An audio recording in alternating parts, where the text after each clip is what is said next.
Меня зовут Ильдар, моя супруга Алина. Менің атым Елдар, жұбайым Алина. Отбасылық монокондитерлік бизнеспен айналысамыз. Франциялық макарон тәттілерін жасаймыз.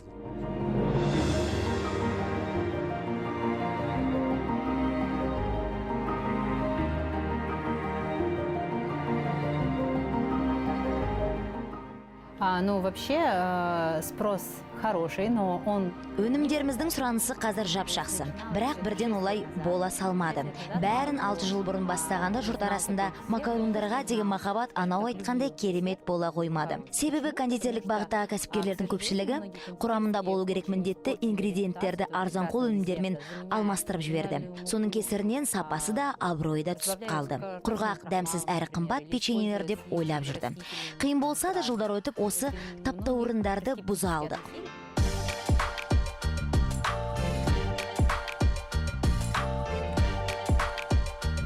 В Казахстане определенно присутствует конкуренция. Қазір Қазақстанда айтарлықтай бәсекелестеріміз бар. Үйде дайындайтын мамандар мен арнайы кондитерлік үйлер макарондарды көп өнімдерінің бірі ретінде дайындайды.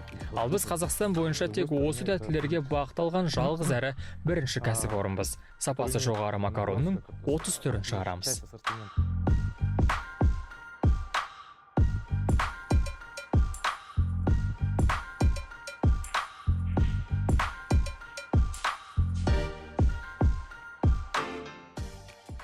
Точную цифру сложно озвучить, потому что... Шикізат бағасы тұрақты түрде өсіп өзгеріп тұрғандықтан кіріс туралы нақты сандарды айту қиындау.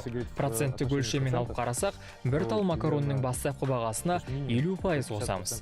Оның 10% цехты жалдау мен коммуналдық қызметке, 18% еңбекақы қоры мен салыққа, 5% маркетингке кетеді. Қалған 17% таза кіріс. Аз да емес, көп те емес, пайдамыз сол. Просто дело в том, что у нас сезонный бизнес. Бұл кәсіпте өнімнің маусымдық ерекшеліктеріне де мән беру керек. Жаңа жыл, ғашықтар күні 8 наурыз секілді мерекелерде қызу сауда жүреді. Ал жазда сәл саябырсиды. Самая сложность была в том, чтобы найти именно правильное оборудование. Тағы бір қиын дүние сәйкес келетін құрал жабдықты табу. Мысалы, тоңазытқыш таңдау, конденсат, температураның секіруі секілді дүниелері бар. Шебер болып алғанымыз соншалық тоңазытқыш жөндеуге келгендерді де сынап бағалай алатын болдық. Пеш пен оның тиісті температуралары, миксерлер және қондырғыларды қолданатын қызметкерлеріміздің біліктілігі әрқашан назарда.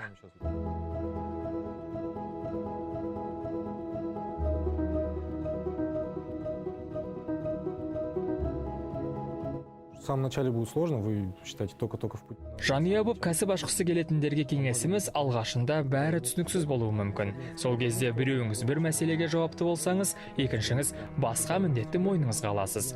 Жұп болып жұмыс істегенде қиындықтар екі есе азая түседі. Ну, разделение обязанностей, наверное, тоже будет... Әлбетте, міндеттерді бөлісе орындау, жетістікке отбасы болып үйлесімге жетудің кілті. Вообще это хорошее направление, потому что... Негізі өте жақсы бағыт. Отбасылық бизнесте күйеуі де әйелі де бірге дамиды. Әріптес әрі дос боласыз. Келіспеушіліктер де болады, бірақ мұның бәрі ақшадан бөлек өміріңізге бақытты сәттерді де сыйлайды. Қиындықтардан қорықпай, сөйлесіп, ойын ашық айтып, өзгеруге, дамуға бейім болып, бірге еңбек ете беру керек. Елімізде осындай отбасылық кәсіп көздері көбейе берсін деген тілектеміз.